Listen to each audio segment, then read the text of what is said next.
குடியரசுத் தலைவரிடம் முறையிட்டேன், கவர்னரிடம் புகார் அளித்தேன், சட்டையை கிழித்துக் கொண்டு நாடகமாடி பார்த்தேன்.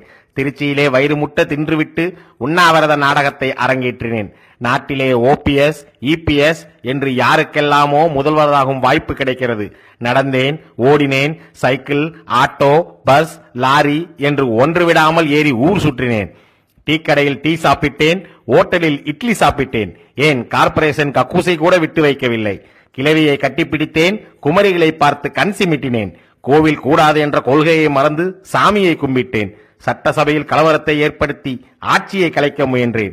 என் அப்பா, அம்மா, அண்ணன், தங்கை, மகன், மருமகன், தங்கையின் முன்னாள் கள்ளக்காதலன் என்று எல்லோரும் குற்றவாளியாக இருக்கும்போது மக்களுக்காக வாழ்ந்த மகத்தான தலைவி சொத்து வாங்கினார் என்று பொய் வழக்கை போட்டு சிறையில் அடைத்து மக்கள் என்னை காரி துப்பியதும் தாங்கிக் கொண்டேன். எனக்கோ வயது 64. எனக்கு இருப்பதோ நோய்வாய்ப்பட்ட உடம்பு. எத்தனை காலம் வாழ்வேன் என்று எனக்கே தெரியாது.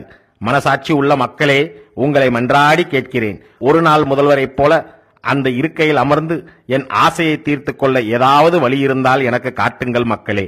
இல்லையென்றால் என் சாவுக்கு தமிழ்நாட்டு மக்களே காரணம் என்று மரண வாக்குமூலம் எழுதி வைத்துவிட்டு என் நண்பன் அண்ணா நகர் ரமேஷை போல் குடும்பத்தோடு விஷம் குடித்து சாக முடிவு செய்துள்ளேன். Download Moj.